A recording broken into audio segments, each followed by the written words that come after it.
하나님 아버지, 오늘도 하나님의 말씀을 전하고 나눌 때에 성령께서 함께하여 주시옵소서. 하나님이 본래 우리에게 가르치고 싶어 하시는 하나님의 뜻과 생각이 제대로 잘 전달되고 받아들여져서 전하는 자나 듣는 자들이 한 명도 빠짐이 없이 하나님의 뜻과 하나님의 소원에 합당한 성전들이 되어가도록 축복하여 주시옵소서. 믿음으로 헌금한 손길들에 복을 주시고 저들은 비유로 주신 물질 그 이전에 실상이 된 하늘로부터 오는 복을 사모하오니 저들에게 응답하여 주시옵소서. 예수님의 이름으로 기도하였습니다. 아멘. 하나님의 말씀은 누가복음 24장 50절부터 53절까지 말씀을 함께 같이 합독하겠습니다. 누가복음 24장 50절부터 53절까지 말씀을 함께 같이 합독하겠습니다. 함께 읽겠습니다. 시작. 예수께서 그들을 데리고 베다니 앞까지 나가사 손을 들어 그들에게 축복하시더니 축복하실 때에 그들을 떠나 하늘로 올려지시니 그들이 그에게 경배하고 큰 기쁨으로 예루살렘에 돌아가 늘 성전에서 하나님을 찬송하니 이렇게 되어져 있습니다. 우리 하나님은 우리를 만드시고 부르시고 구원하시고 또 성령을 보내실 때에 분명한 목적을 가지고 우리를 만드셨고 부르셨고 구원하셨고 성령으로 인쳐주신 하나님이십니다. 우리가 보통 하나님의 뜻 이렇게 이야기하는데요. 매 순간순간 어떻게 하는 게 하나님의 뜻일까를 아는 것도 참 중요한 문제이지만 그보다 더 중요한 것은 본래 하나님께서 우리에게 가지신 뜻은 과연 뭘까? 이게 참 중요한 문제입니다. 부모와 자식의 예를 들어보면 부모가 간혹 때때마다 어떤 사건이나 환경에 있을 때에 이렇게 했으면 좋겠다, 저렇게 했으면 좋겠다라고 하는 뜻들이 분명히 있지요. 그런데 그런 모든 선택과 결과들을 한꺼번에 다 포함하는 진짜 뜻이 있습니다. 첫째는 건강하고 행복하고 잘 살았으면 좋겠는 게 부모가 가진 뜻 아니겠습니까? 그 가장 기초적인 뜻 안에서 공부도 했으면 좋겠고 직장도 갔으면 좋겠고 사람도 만났으면 좋겠고 그렇게 하는 거 아니겠어요? 세세한 어떤 선택 때문에 본질이 흔들리면 안 되지 않습니까? 직장은 잘 구했는데 전혀 행복하지도 않고 건강을 상하게 하는 일이라면 그건 아닌 거잖아요. 남들에게 자랑할 만한 대단한 집안의 사람과 만나서 뭔가 관계를 이루었는데 그게 엄청난 스트레스가 되고 할 때마다 가위에 눌리듯이 그렇게 힘들어하면 그건 본질에서 벗어난 거잖아요. 그것처럼 하나님이 우리에게 각각 때때마다 원하시는 뜻들도 분명히 존재하지만 그 모든 것들을 판단하고 선택할 때 가장 중요한 건 하나님이 우리를 본래 만드신 뜻, 본래 부르신 뜻, 본래 구원하신 뜻, 본래 성령으로 인쳐주신 뜻이 가장 중요하지요. 우리는 그동안 많이 배웠었으니까 하나님께서 우리를 만드신 본래 뜻이 뭡니까? 여러분들이 아는 지식 안에서 다 대답을 해보시면 좋을 것 같아요. 본래 우리를 만드신 뜻 뭡니까? 처음에는 영생 얻게 하시려고 해요. 에베소서 1장에 얘기하지 않습니까? 창세 이전에 이미 하나님께서 우리에게 신령한 복, 영생을 주시려고 작정하고 만드셨어요. 그 영생을 주시는 일에 필요하기 때문에 아들이 오시는 길로도 우리를 만드셨지요. 그렇게 사용된 자들의 입에서 하나님을 찬양하고 영광 돌리는 일을 얻게 하시기 위해서 찬송의 도구로 만드셨어요. 그리고 이 땅에서 하나님을 아는 자들을 통해서 하나님의 이름이 드러나는 일로도 우리를 만드셨지요. 이 여러 가지 일들이 있는데 기본적으로 딱 하나입니다. 하나님과 우리 사이의 관계가 어떠하다는 것을 우리도 알고 남도 알게 하는 것. 그게 하나님께서 우리를 만드신 가장 큰 뜻이에요. 이 부분에서 벗어나는 것은 사실상 하나님의 마음도 생각도 좀 오해하는 것입니다. 하나님과 우리의 관계가 과연 뭘까? 성경은 하나님은 생명 주시는 분, 또 더불어서 복도 주시는 분, 이렇게 되어져 있어요.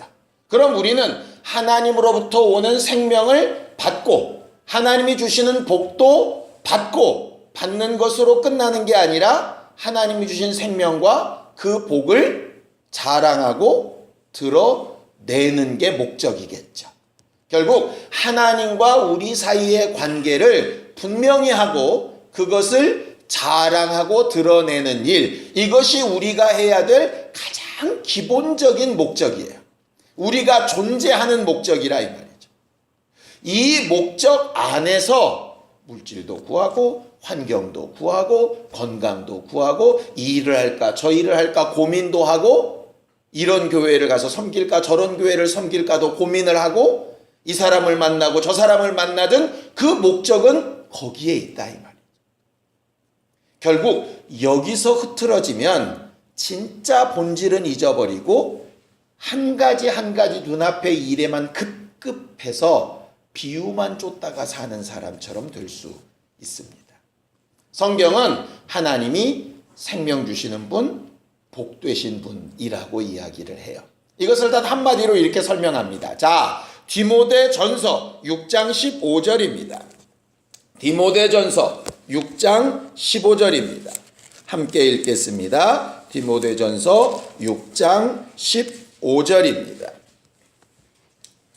함께 읽겠습니다. 디모데전서 6장 15절 시작. 기약이 이르면 하나님이 그의 나타나심을 보이시리니 하나님은 복되시고 유일하신 주권자이시며 만왕의 왕이시며 만주의 주시라고 이렇게 되어져 있죠. 그 다음 절에 보면 그에게만 죽지 아니함이 있다.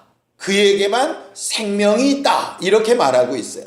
결국 하나님은 생명과 복 되신 분이시라서 그 생명과 복을 우리에게 나타내시고 보여주시는 분이라고 이렇게 되어져 있죠.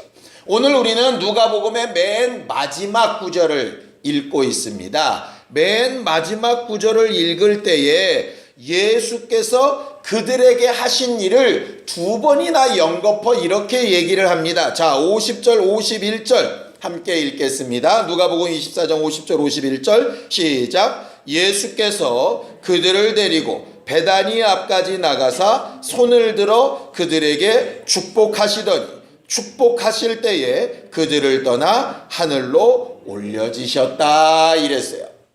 예수께서 모든 사역을 다 마치고 육체를 가진 인간으로서의 모든 사역을 다 마치고 그의 사랑하시는 사람들, 그의 사랑하시는 교회들, 고린도전서에 보면 이때 모였던 사람의 숫자가 500여 명쯤 된다라고 하는데 500여 명의 사람들에게 다른 것을 하신 것이 아니에요. 그가 마지막 하셨던 일은 우리가 예배 때 맨 마지막에 뭐로 끝내죠? 축도로 끝내죠. 그것처럼 맨 마지막을 축복으로 끝내고 계신 거예요. 하나님의 하신 일의 맨 마지막이 뭔가를 보면 축복인 거예요. 예배 끝만 축복이 아니라 하나님이 하시는 일의 맨 마지막 결론은 뭐냐면 복 주시는 거예요. 그래서 하나님이 하신 일의 시작은 생명이 잉태되고 만들어지는 데서 시작해서 뭐로 끝난다고요? 복 주시는 일로 끝나는 거예요. 그래서 신앙생활은 생명 얻는 일로 시작해서 복 받는 일로 끝나야죠. 우리가 예수를 통해서 회개하여 생명을 얻는 일로 신앙생활을 시작했다면 우리의 마지막 숨 넘어갈 때 맨 마지막은 복으로 끝나야 하는 거예요. 그게 신앙생활을 잘하는 사람이에요. 예수께서 마지막으로 하셨던 그 복, 이 복이라고 하는 게 뭘까? 우리가 흔히 좋아하는 그 복. 뭐가 비유고 뭐가 실상일까? 오늘은 그 복의 실상에 대해서 좀 얘기하려고 합니다. 복의 실상을 얘기하려니까 어려운 단어를 좀 쓸 수밖에 없습니다. 이해해 주시기 바라요. 복이라고 하는 단어의 히브리어를 전에도 한번 말씀을 드렸는데 혹시 기억을 하실까요? 바자로 시작해서 크자로 끝납니다. 가운데가 라자예요. 예, 바라크입니다. 기가 막힙니다. 바라크라고 하는 것이 히브리 말로 복이라는 말이에요. 그런데요, 저는 사실 신학교 때 바라크라고 하는 단어를 어디서 배웠냐면 교회 음악 시간에 배웠어요. 제 전공이 그거니까. 그때 배우기를 뭐라고 배웠냐면 찬송하다 이렇게 배웠거든요. 예배학 시간에는 바라크를 뭐라고 배우냐면 예배하다로 배워요. 그리고 나서 사전을 찾아봤더니 바라크의 뜻 가운데는 무릎을 꿇다라는 말도 있고요. 종이 되다 이런 말도 있어요. 그러니까 바라크라고 하는 말에 복, 찬송, 무릎 꿇다, 예배 이런 말이 있어요. 근데 히브리 말은 재밌게도 한 자음 하나에도 뜻이 있거든요. 그러니까는 바라크라고 하는 히브리 단어 한자 한자를 계산을 해보니까 바라고 하는 단어가 무슨 뜻이냐면 성전이라는 뜻이에요. 라라고 하는 뜻이 뭐냐 하니까 넘겨주다 뭐 이런 말이에요. 크라고 하는 말이 우리에게 뭐 이런 뜻이래요. 그러니까 성전을 우리에게 넘겨주다. 성전이 되게 만들다. 뭐 이런 뜻이 바라크라는 말이 있어요. 그랬더니 무릎 꿇다 예배하다 찬송하고 복을 빌다 이게 다 어디서 되는 일이냐 했더니 성전에서 되는 일이에요. 그래서 바라크라고 하는 복이라는 단어는 성전과 뗄래야 뗄 수가 없어요. 그런데 이 바라크라고 하는 말이 어떻게 쓰인가를 봤더니 되게 재밌습니다. 하나님을 향하여 바라크라는 말이 쓸 때는 찬송, 예배 이렇게 해석이 돼요. 이 바라크라는 말이 사람한테 대하면 어떻게 되느냐? 축복 이런 말이 돼요. 그러니까 이게 똑같은 거예요. 똑같은 한순간에 하나님께는 찬송이 되는 일이 우리한테는 복이 되는 일인 거죠. 그러니까 복을 받은 사람은 당연히 찬송을 해야 되는 거고 찬송하는 사람은 당연히 복을 받게 되는 거예요. 이게 손바닥의 앞뒤와 같은 거예요. 찬송과 복이라는 말이 같아요. 근데 히브리어만 그런 줄 알았더니 헬라어도 그래요. 오늘 보시면 자 50절 다시 한번 읽겠습니다. 50절 시작. 예수께서 그들을 데리고 베다니 앞까지 나가사 손을 들어 그들에게 축복하시더니 라고 할 때 이 축복이라는 단어가 율로기아 이렇게 돼 있어요. 율로기아. 그런데 자 53절을 좀 읽어보겠습니다. 53절 시작. 늘 성전에서 하나님을 찬송하니 할 때 이 찬송이란 단어도 똑같은 단어예요. 율로기아예요. 그러니까 똑같은 문장에 하나는 축복이라고 쓰고 하나는 찬송이라고 번역을 했어요. 왜 그런가 봤더니 헬라어에도 이 두 개 뜻이 같아요. 찬송과 축복은 같아요. 그러니까 이렇게 되는 거죠. 자기보다 높은 사람한테 쓸 때는 이게 찬송이 되는 거고 자기보다 아랫사람한테 쓸 때는 축복이 되는 거예요. 그렇죠? 그러니까 바라크도 마찬가지예요. 그러니까 성경이 말하는 복이라고 하는 단어가 복을 윗사람한테 쓰면 찬송이고요. 아랫사람한테 쓰면 축복이 되는 거예요. 그러니까 복은 우리가 생각하는 것처럼 돈, 건강, 아니면 환경, 형편 이런 개념이 아니에요. 하나님을 찬송하게 만드는 어떤 것이라고 하는 거예요. 그러니까 아무리 돈이 많아도 하나님을 찬송하는 것과 연결이 안 되면 복이 아니에요. 아무리 건강해도 하나님께 찬송이 되는 게 아니면 복이 아니에요. 아무리 교회가 부흥이 돼도 하나님께 찬송이 안 되면 복이 아니에요. 반대도 마찬가지예요. 아무리 어려움 가운데 있어도 그 가운데 하나님을 찬송하는 게 발견이 되면 그게 복이에요. 욥기에 보면 욥은 굉장히 심한 고난을 받은 사람이죠. 많은 오해도 받았고요. 그런데 그게 왜 복된 사람이라고 얘기를 하느냐 하면 결국 그 고난을 통해서 누구를 발견하느냐 하면 하나님의 제대로 된 모습을 발견을 해요. 그래서 마지막 부분에 이제 내가 비로소 하나님을 제대로 알고 찬양한다고 얘기를 해요. 그래서 그게 복이에요. 그러니까 쉽게 얘기하면 하나님 내게 복 주세요. 그러면 하나님은 어떻게 하게 계시느냐? 하나님을 제대로 알고 찬송할 수 있는 환경으로 끌고 가시는 거예요. 우리가 생각하는 우리 환경이 좀 채워지고 좀 든든해지는 것 정도의 문제가 아니에요.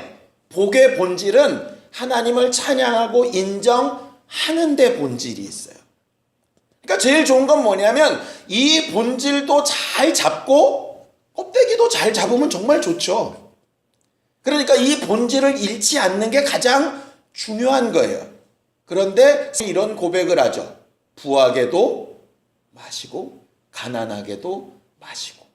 부하게 되면 하나님 없이 뭔가 부해진 줄 착각해서 하나님을 잃어버릴까 봐 두렵고, 또 너무 가난하면 내가 그것에 급급해서 하나님이 내게 주신 것들을 망각할 수 있으니까 내가 하나님을 정확하게 기억하고 찬양할 만큼만, 사실은 그게 가장 중요한 복인 거예요. 예수는 마지막 순간에 제자들을 축복하시기 원했고요. 제자들은 그 축복에 상당한 찬송하는 일에 힘썼어요. 하나님께서 우리에게 바라시는 가장 아름답고 귀한 신앙생활의 모습이 뭘까? 헌신 많이 하고 봉사 많이 하고 열심히 직분 감당하고 나가서 사람들 많이 끌어다가 앉히고 정말 좋은 일입니다. 나쁜 일 아니에요. 그런데 그것보다 더 중요한 본질은 뭐냐 하면요, 하나님이 내게 하신 일들로 하나님을 찬양하는 거예요. 그걸로만 끝날까요? 복이라고 하는 이 단어가 높이 계신 그분에게는 찬송이고, 반대로 나보다 낮은, 이렇게 얘기하면 또 내가 수준이 높다는 얘기가 아니라 나는 알고 있지만 모르는, 나는 가지고 있지만 가지고 있지 않은, 나는 경험했지만 경험하지 못한 그들에게는 뭘로 나가야 될까요? 이게 축복으로 나가야죠. 결국 신앙생활 누가 잘하냐 봤더니 하나님이 하신 일을 제대로 인정하고 찬양하고 그렇지 않은 이들을 축복할 수 있는 사람이 신앙생활을 가장 잘하는 사람이에요. 이 찬양의 대상이 분명해져야 하는 거죠. 오늘 성경에 보면 색다른 말씀 하나가 나와 있습니다. 자, 52절을 좀 보겠습니다. 52절 함께 읽죠. 시작. 그들이 그에게 경배하고 큰 기쁨으로 예루살렘으로 돌아갔더라 이랬어요. 예수는 이 구절이 있기 이전까지 한 번도 경배의 대상이 아니셨어요. 자기에게 올 때 나는 섬김을 받으려 오지 않았다라고 얘기하셨고요. 오직 영광은 아버지께만 돌려야 된다고 얘기하셨어요. 근데 마지막 순간에야 비로소 본인이 경배받으셔야 될 분이라는 것을 수긍하시는 거예요. 이 말은 무슨 얘기냐 하면요, 예수조차도 육체를 입고 이 땅에 있을 때에는 찬송의 대상, 경배의 대상이 아니라는 얘기예요. 다시 한번요. 하나님의 아들, 우리를 구원하러 오신 예수, 성령으로 가장 충만하고 하나님에 대해 모든 것을 다 하시고 하나님의 뜻을 통달하시고 성령께 붙들려 죽기까지 충성하신 그분이라도 이 땅에 계실 때에는 경배의 대상이 아니라는 거예요. 그런데 하물며 이 땅의 사람이, 이 땅의 목사가, 이 땅에 나를 인도한 어떤 리더가 찬송이나 경배의 대상이 되면 안 되겠죠. 그것이 우상숭배가 되는 거예요. 물론 칭찬은 하고 고마운 표현을 할 수 있겠지만 그것은 하나님께 돌려가야 될 것을 가로채서 안 되는 부분인 거죠. 그래서 한 번도 지금까지 예수께 그런 단어를 쓰지 않다가 하늘로 올리우시는 그 시점부터 비로소 예수는 경배 받으실 분이라고 이야기를 하는 거예요. 경배는 오직 하늘에 계신 그분밖에 없어요. 그럼 우리는 이 땅에서 영광을 돌리고 찬송하고 칭송해야 될 것은 뭐만 있냐면 오직 하늘에 계신 그분에만 있는 것이고, 그럼 이 땅에서 할 수 있는 말은 뭘까요? 축복밖에 없는 거예요. 그래서 성경은 이렇게 얘기하는 거예요. 자, 베드로전서 3장 9절입니다. 베드로전서 3장 9절입니다. 함께 읽죠. 베드로전서 3장 9절입니다. 함께 읽겠습니다. 시작. 악을 악으로 욕을 욕으로 갚지 말고 도리어 복을 빌라. 이를 위하여 너희가 부르심을 받았으니 이는 복을 이어받게 하려 하심이라. 이렇게 되어져 있어요. 복이 복되게 하고 복이 또 복을 부르고 하나님을 찬양하는 일이 더 하나님을 찬양하게 되고 다른 사람을 축복하는 일이 더 축복하는 일이 되기 위해서 뭐 해야 되느냐? 너를 욕하는 자에게 욕으로 갚지 말고 너한테 잘못한 자에게 형벌로 갚지 말고 뭐를 빌라고요? 복을 빌라고요. 예수께서 십자가상에서 아버지여 저들의 죄를 저들에게 돌리지 마옵소서. 저들은 자기가 하는 일을 알지 못합니다 라고 한 말씀이 축복이에요. 그렇잖아요. 죄에 대하여 갚아주세요가 아니라 저들의 죄를 모르고 한 것이니 용서해 주세요가 복인 거예요. 꼭 복은 건강하세요, 풍성해지세요, 형통하세요가 아니에요. 죄가 있을지라도 하나님 용서해 주세요. 이게 복인 거예요. 그래서 용서하는 게 복인 거예요. 축복하는 거예요. 꼭 잘 되라고 막 손을 얹어서만의 문제가 아니에요. 용서하고 나에게 잘못하는 이에게 똑같이 갚지 않고 내가 상처받은 말을 똑같이 되갚아주지 않고 내 입에선 도리어 축복의 말을 하는 것. 이것을 위하여 너희가 부르심을 입었다라고 성경은 딱 못을 받고 있어요. 찬송하고 축복하는 존재로 만들어졌고 부르심을 입었고 구원을 받았고 성령 주신 거예요. 그러니 내가 제대로 된 교회인이 아니냐 뭐 갖고 판단하면 되느냐? 하나님을 찬양하고 있나? 하나님 이외의 모든 존재에게 복을 빌고 있나? 이렇게 보면 나는 제대로 된 성전인 거예요. 근데 하나님은 찬양하는 거 그리 어렵지 않은데, 물론 이것도 쉽지 않죠. 내 마음에 안 들면 하나님 어디 계셨냐고 막 이렇게 원망을 하게 되니까 그것도 쉽지 않지만 그래도 하나님을 찬양하는 것은 쉬운 편이에요. 뭐가 어려우냐? 이 말씀이 어려운 거죠. 복을 비는 게 어려운 거예요. 나한테 나쁘게 했는데 어떻게 복을 빌어요? 내가 상처를 받았는데 어떻게 복을 빌어요? 내가 지금 정작 손해를 보고 있는데 어떻게 복을 비냐고. 그런데 예수가 하신 말씀은 바로 그 부분이에요. 맨 마지막 제자들이 예수께 축복을 받고 나서 했던 일을 보면 너무 신기하지 않습니까? 예수가 죽고 부활하셨다는 소식 때문에 로마 군병이나 대제사장들이나 헛소문을 퍼뜨렸다고 예수 믿는 제자들을 잡아 죽이려고 하죠. 핍박이 있었잖아요. 그런데 그들이 축복을 받은 다음에 어디로 갑니까? 성전으로 가요. 예루살렘 성전으로 가요. 제사장들이 눈 시퍼렇게 뜨고 살아있고 바리새인들이 눈 시퍼렇게 뜨고 살아있는 예루살렘의 성전으로 가요. 그러면서 그들은 찬송해요. 하나님 앞에는 찬송이란 얘기고 다른 사람들에겐 뭐라고요? 축복이라고. 예수를 죽인 그 제사장들을 축복하고 예수를 죽인 그 바리새인을 축복하고 예수를 찔러 죽인 그 로마 군병을 축복하고 자기를 지금 잡아 죽이려고 하는 그들을 축복하고 하는 일을 한다고요. 쉽지 않은 일이에요. 그 일이 어떻게 가능한가?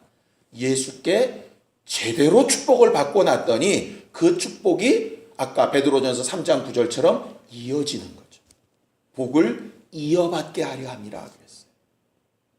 왜 현재 교회들이 이렇게 문제가 많다고 할까? 하나님으로부터 복은 받았다라고 간증들을 많이 하고요. 하나님을 찬양하는 일은 많이 해요. 그런데 뭘 못하냐? 복을 비는 일을 잘 못해. 그러다 보니까 뭐가 안 이어지겠어요? 복이 안 이어지는 거죠. 나는 받았는데 나를 통해서 다른 사람한테 이어지지가 않는 거예요. 그러니까 전도는 하고 교회에 옮겨다는 놓는데 뭐가 안 되냐면 복이 빌어지질 않는 거예요. 자꾸 그 복을 병 나을 수 있어. 사업 괜찮아. 자식 잘 될 거야. 이렇게 얘기를 하는 거예요. 물론 그 부분도 복의 그림자는 맞아요. 그걸 통해서 예수께 감사하고 하나님 앞에 영광을 돌리겠죠. 그러나 진짜는 그것과 상관없이라도 내게 욕하고 저주하고 어그러지게 하고 상처 주고 도무지 나로서는 벗어날 수 없는 굴레나 함정 가운데 빠뜨린 사람이더라도 축복할 수 있게 만드는 힘까지, 이게 쉽지 않은 거예요. 그 일을 돕는 분이 누구냐면 성령이세요.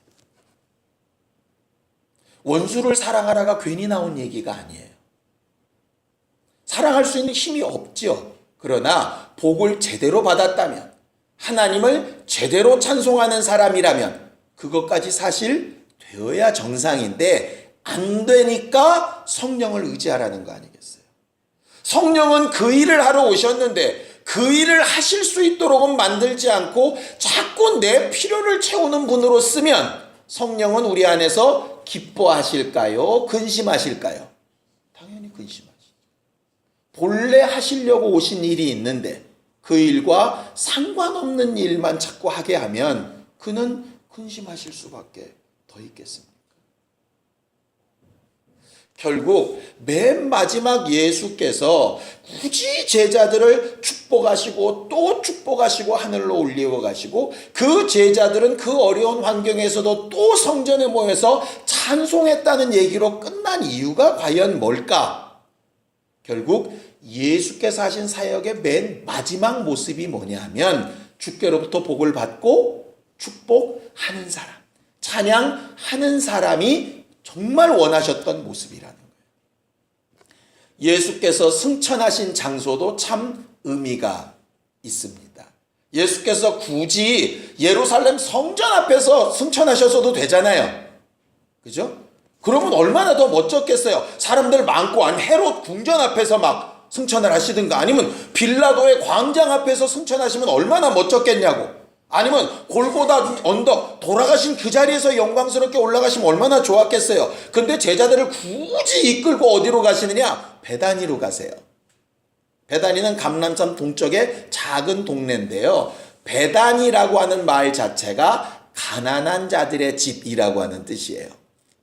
그리고 그 베다니는 우리가 흔히 나환자촌이라고 불리워졌던 곳이에요. 그래서 나사로와 마르다와 마리아가 있던 집, 문둥이 시몬이 있던 집, 거기가 베다니예요. 그래서 베다니는 우리나라로 치면 소록도 같은 곳이에요.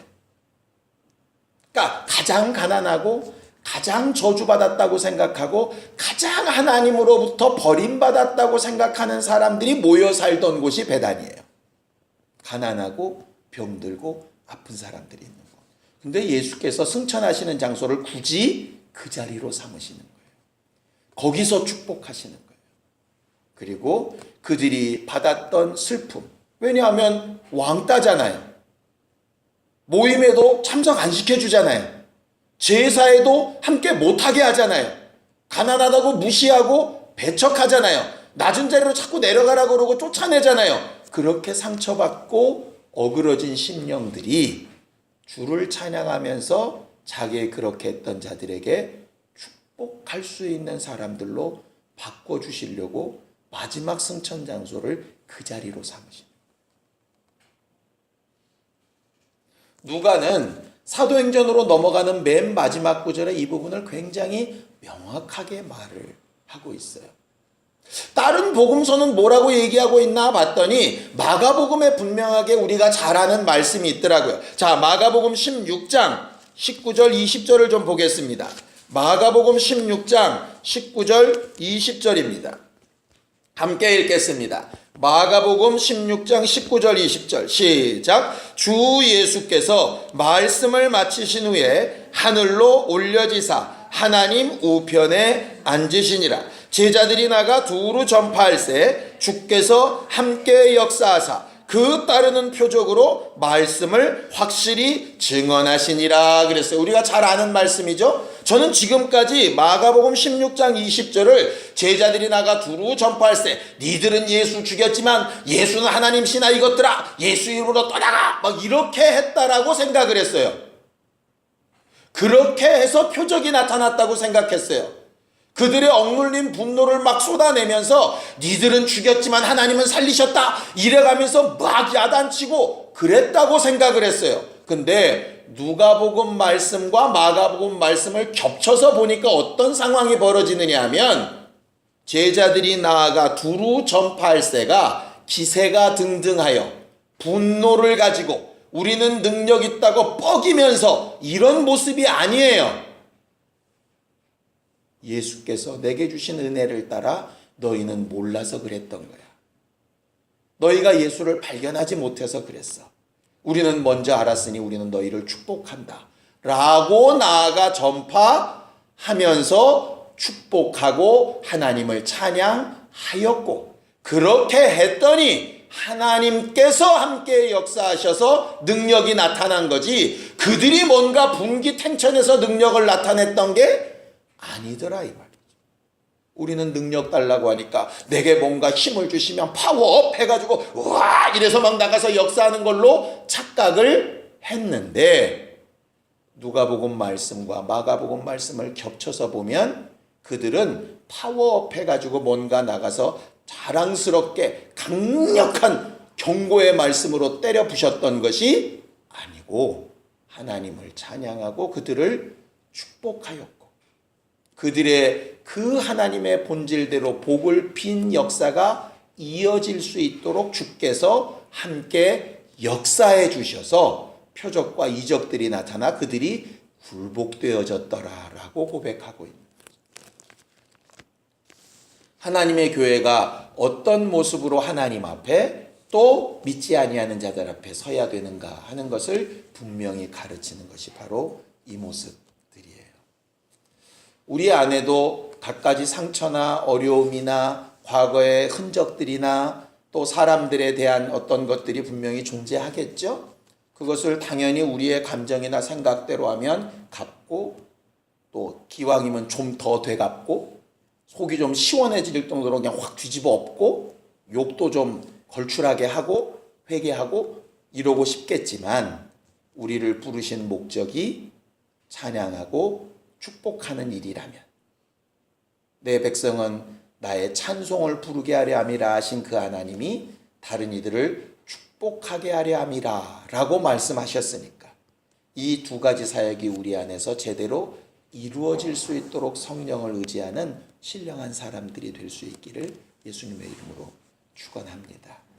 우리의 억울함과 아픔은 하나님께서 축복하셔서 해결하시고 또 풀어주시고 위로하시고 치료해 주실 거예요.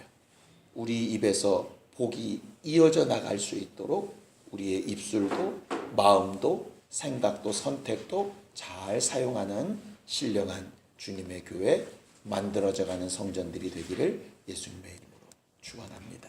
함께 같이 기도하겠습니다. 하나님 아버지 우리를 도우셔서 하나님 앞에는 늘 경배와 찬양으로 사람들 앞에는 늘 축복과 위로하는 교회로 우리를 만들어 가시고 세워나가 주시옵소서. 우리 힘으로 할 수 없사오니 성령께서 은혜로 받은 것들을 생각나게 하시고 우리가 해야 될 말들을 가르치셔서 언제 어디서나 주 예수의 사람으로서 밝게 주님을 찬양하며 우리가 있는 그 자리가 복이 이어지는 자리들로 사용되어지기를 원하오니 우리와 함께 역사하사 따르는 표적과 이적들로 후원하여 주시옵시고 하나님의 사람된 거룩한 성전들이 되도록 축복하여 주시옵소서.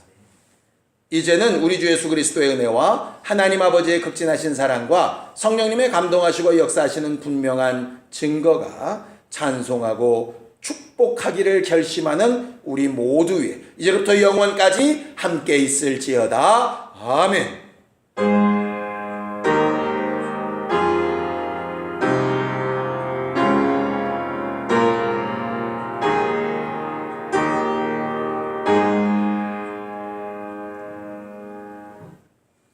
우리 예배 받으신 하나님 앞에 감사함으로 끝내겠습니다. 수고하셨습니다. 감사합니다.